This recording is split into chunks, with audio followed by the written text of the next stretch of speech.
Hello, I'm Cassie and this is That Grim Reader. Welcome to my channel.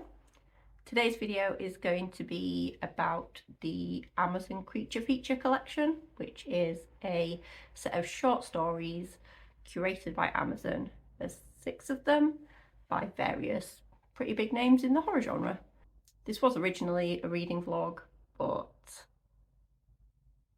I was doing absolutely nothing with my life apart from working. I was in the office and watching a 4-hour video about plagiarism on YouTube by H Bomber Guy. So I gave up on that after the first 2 stories, and I'm just going to give you a quick rundown of my thoughts and feelings of each one, and then at the end I'm going to rank them from worst to best, obviously subjectively. There is also a previous collection of short stories by Amazon, which it was all based on sci-fi. I did read a few and quite enjoyed them, but I never finished the collection because sci-fi is not generally a big love of mine. Also, all of these are free as ebooks or audiobooks if you have Amazon Prime, I believe. Each story had both a little teaser of a description and then a full-on paragraph. Before going into them, I only read the teaser because I didn't know how much information was going to be in the paragraph, and I didn't want, with them being such short stories, to risk there being any spoilers in there. So I'm going to read each of the little teaser sentences to you and maybe give a little bit more of an expansion on the plot, but it depends what the story is. So I read them all in the order they were listed, and the first one is The Pram by Joe Hill. I'd never read anything from this author before, so I went in with no expectations. It was 56 pages, and the little teaser was: a husband's obsessive desire for a child leads to an unexpected manifestation of his yearning in a nightmarish short story about fatherhood dreams. So yeah, a man and his wife, they've just had a miscarriage. The wife just had a miscarriage and they've moved to a new house. The husband goes shopping, buys too much stuff, and a man from this weird religious cult offers him this pram to push his shopping home. And he does, and then it gets weird. That's all I will say. You can probably figure it out based on the title and the cover. I gave this one 4 stars. I really enjoyed it. It was pretty creepy and gruesome at times. I expected it to be like the 70s movie It's Alive, that whole set of movies. Creepy kids and babies have always unsettled me a little bit, so I like a horror story that focuses on them. And it covered grief and trauma and loss and all that fun stuff. It packed a punch for its tiny little runtime. I gave it 4 stars. It was a pretty good start to the collection, I'd say. Then we have Snatcher by Grady Hendrix. This one was 29 pages, and I have read from Grady Hendrix before, and I really love basically all of his books, apart from the Final Girl Support Group. So I went into this one with higher expectations, I would say. The little teaser for this one says, obey the rules, it's the only way to survive the night in a short story about what hides in the dark, which is very vague. It's only 29 pages, did I say that already? So yeah, this one, the very opening is a young boy has his mum's murdered by his dad, and his dad tells him, I've got to run away. It wasn't me who killed your mum, it was the ankle snatcher. Never get out of bed without turning the light on first. And then it goes off in a whole, well, this is, I don't know, it was fun. The beginning of it was so unsettling. I kind of wish that they'd spent longer on the little build up and the tension, other than they jumped into the action pretty quickly, which, I mean, it's 29 pages, I guess. There couldn't be too much setup. And it kind of lacked some of the Grady Hendrix humour I expected. Like, there were hints. It was not like a deadly serious story or anything, but I don't know, I expected a bit more campiness. Although, to be fair, I have not gotten out of bed in the dark since, because I am genuinely a little bit afraid as a grown adult. So yeah, I originally gave this 3.5 stars, but I've upped it to 4 stars because it's been playing on my mind ever since I read it. So I like when a horror story does that. Book number 3 was It Waits in the Woods by Malerman. This one is 52 pages, one of the longer ones in the collection, I haven't read from Josh Malerman before, but I watched Bird Box and really loved it, and I do plan to read from Josh Malerman at some point. The teaser says, some chilling campfire tales ring too true to ignore. For one young woman, an urban legend calls her into the woods in this spine-tingling short story. To summarise the actual plot a little bit, there is two sisters. One of them goes missing in the woods. There's an urban legend about someone, well, something, lurking in the woods, basically, and we follow the other sister trying to find the missing sister, and it's fine. It was good. I loved the narrator. The narrator's version of this creepy voice that happens was great. I genuinely enjoyed everything that went into the audiobook itself. And the first half of the story, where you're learning about the urban legend and all the rules and the rumours and stuff, that was really fun and really interesting. But then the sister waits 3 years to go looking for her missing sister. I'm like, could you not have done something in that time? Why did you wait? She was a child, I guess, but I don't know. I'd lost interest a little bit by that half of the story, and the ending disappointed me a little bit. It was fine. Like, there's nothing bad about it at all. If you, like, there's absolutely no reason not to read this book. It's short, it's fun, it's worthwhile. I just didn't love it as much as the other two. I think the other two set the bar a little bit too high for this one to live up to, I guess. I gave it Waits in the Woods 3 stars, I think. Then we have In Bloom by Paul Tremblay. The only other book I read by him was The Pallbearers Club, which disappointed me so much. I thought I was going to love it. It sounded like the perfect book for me. I'm fine generally with like a slow paced, character driven story, but it wasn't it. And this is now another thing I've read from him that I didn't love, so that's making me worry that he's not for me, but I will give him another shot. This is another shorter one at 35 pages. I could have sworn that it was long, though it felt like the longest one. It was a bit of a drag.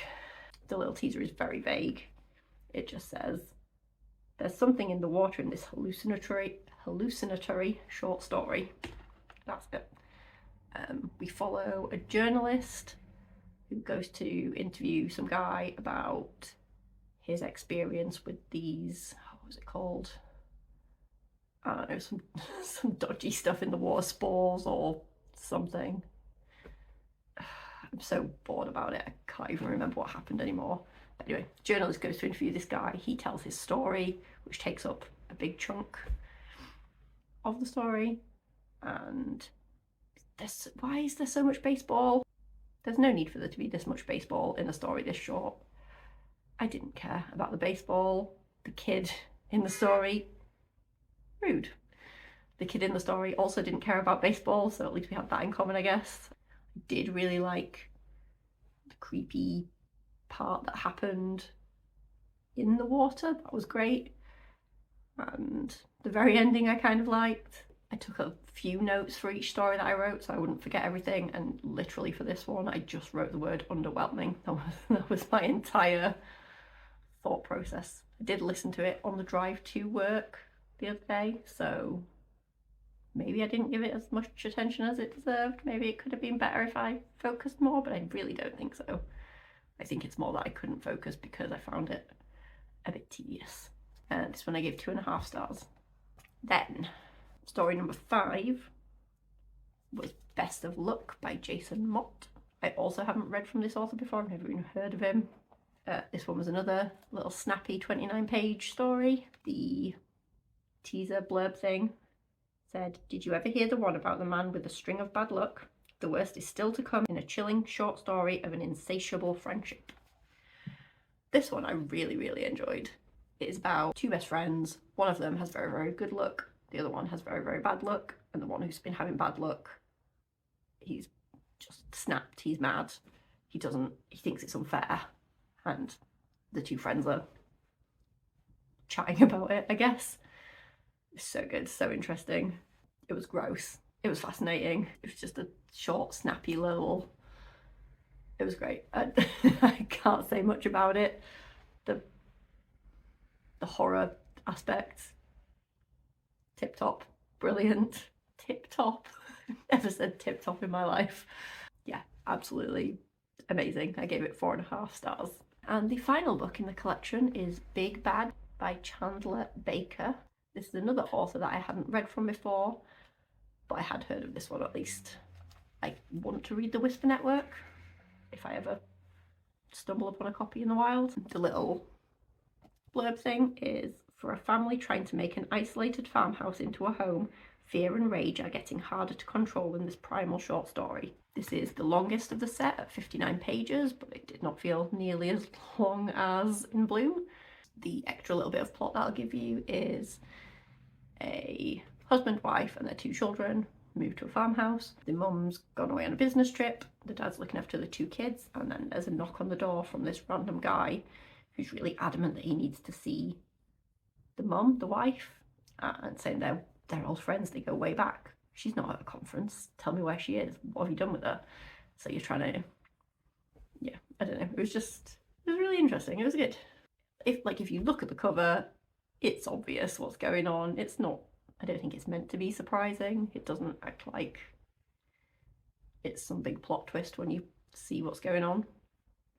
But I still really, really enjoyed it. I liked the atmosphere, I liked the kids, I liked the struggle that the main character, Sam, I think he was called Sam, was going through.